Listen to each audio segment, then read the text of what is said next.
الحمد للہ وکفا وسلام علی عبادہ الذین اصطفیٰ خصوصاً علی سید الانبیاء علیہ تحیۃ والثناء اما بعد فاعوذ باللہ من الشیطان الرجیم بسم اللہ الرحمن الرحیم قد نرى تقلب وجهك في السماء فلنولینک قبلة ترضاها فول وجهك شطر المسجد الحرام وحيث ما كنتم فولوا وجوهكم شطره وإن الذين أوتوا الكتاب ليعلمون أنه الحق من ربهم وما الله بغافل عما يعملون صدق الله مولانا العظيم وصدق رسوله النبي الكريم الأمين۔ بعد از حمد و ثنا سورہ بقرہ کی 144 نمبر آیت مبارکہ آپ نے سماعت فرمائی۔ اللہ رب العالمین ارشاد فرماتا ہے، ہم دیکھ رہے ہیں بار بار تمہارا آسماں کی طرف منہ کرنا، تو ضرور ہم تمہیں پھیر دیں گے اس قبلہ کی طرف جس میں تمہاری خوشی ہے۔ ابھی اپنا منہ پھیر دو مسجد حرام کی طرف، اور اے مسلمانوں تم جہاں کہیں ہو اپنا منہ اسی کی طرف کرو، اور وہ جنہیں کتاب ملی ہے ضرور جانتے ہیں کہ یہ ان کے رب کی طرف سے حق ہے، اور اللہ ان کے اعمال سے بے خبر نہیں۔ اس آیت مبارکہ میں استعمال ہونے والے الفاظ کی طرف توجہ فرمائیں۔ ارشاد فرمایا قد نرا، قد تحقیق کے لیے آتا ہے، اور نرا یہ رویت سے بنا ہے۔ معنی یہ ہے کہ بے شک ہم دیکھ رہے ہیں، تحقیق ہم دیکھ رہے ہیں۔ رب العالمین جل وعلا مجدہ الکریم اپنے محبوب کی محبوبانہ اداؤں کو دیکھ رہا ہے۔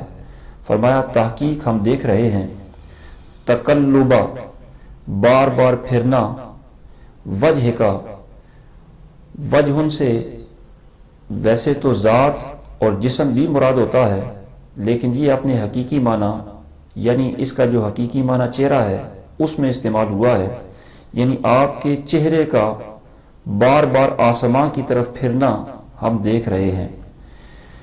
ہم اس سے آپ کی مرضی بھی سمجھتے ہیں اور آپ کی تمنا اور آرزو کو بھی جانتے ہیں۔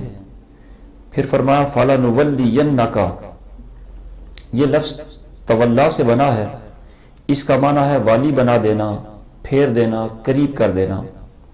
پھر فرمایا قبلتن، اس قبلہ کی طرف، فَلَنُوَلِّيَنَّكَ قبلتن، ہم ضرور بے ضرور پھیر دیں گے آپ کو اس قبلہ کی طرف، ترضاہا جس میں تمہاری خوشی ہے۔ یہ لفظ ترضا یہاں رضا لفظ جو ہے یہ خوشی اور محبت کے معنوں میں استعمال ہوا ہے۔ یہاں پر رضا ناراضگی کا مد مقابل نہیں ہے، یعنی اس کا یہ معنی نہیں ہے کہ آپ پہلے بیت المقدس سے معاذ اللہ ناراض تھے، کیونکہ وہ بھی جو قبلہ تھا وہ بھی حکم خداوندی سے قبلہ بنا تھا، اور اللہ رب العالمین کے حکم سے ناراضگی یہ محبوبان خدا سے متصور ہی نہیں۔ تو یہ رضا ناراضگی کا مد مقابل نہیں ہے بلکہ خوشی اور محبت کے معنوں میں استعمال ہوا۔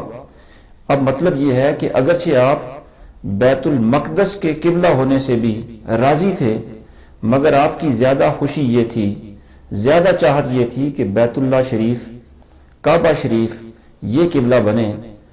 تو اے میرے محبوب ہم ضرور بھی ضرور آپ کو اس قبلہ کی طرف پھیر دیں گے جس میں آپ کی خوشی ہے۔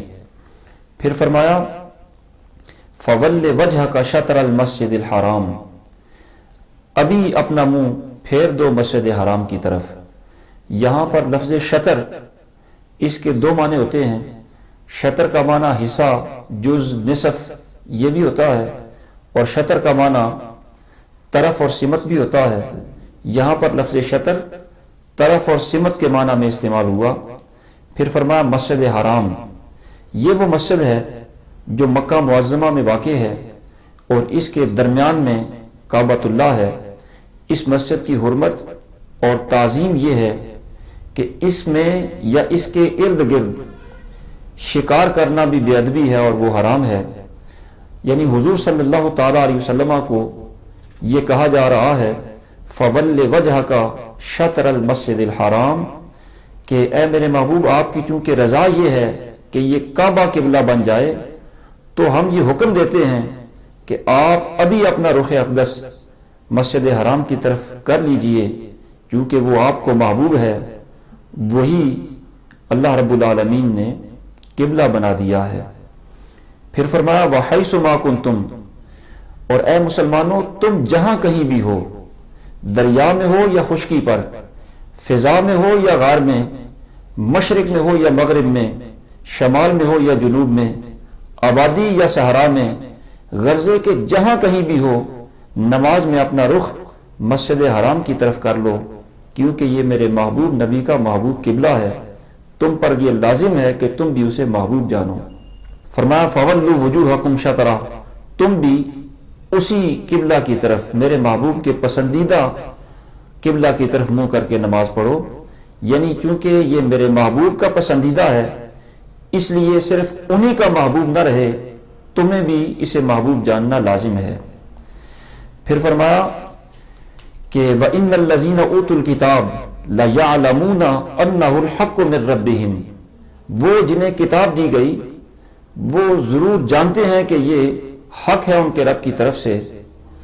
اس آیت مبارکہ میں یہ فرمایا جا رہا ہے، اس حصے میں یہ فرمایا جا رہا ہے کہ تبدیلی قبلہ پر اگر کوئی اعتراض کرے تو یہ اس کی بے عقلی ہے، ورنہ جنہیں اللہ رب العالمین نے آسمانی کتاب دی ہے وہ اہل کتاب علماء جانتے ہیں کہ نبی و آخر الزمان کی یہ علامت ہے کہ وہ امام القبلتین ہیں، ان کا یہ وصف ہے، وہ دو قبلوں کی طرف منہ کر کے نماز پڑھیں گے، تو یہ تبدیلی قبلہ برحق ہے، حضور کی نبوت کی علامت ہے۔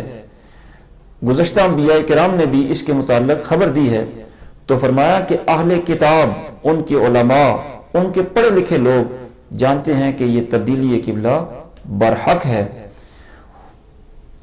پھر فرمایا کہ وَمَا اللَّهُ بِغَافِلٍ عَمَّا يَعْمَلُونَ اور اللہ رب العالمین ان کے اعمال سے بے خبر نہیں۔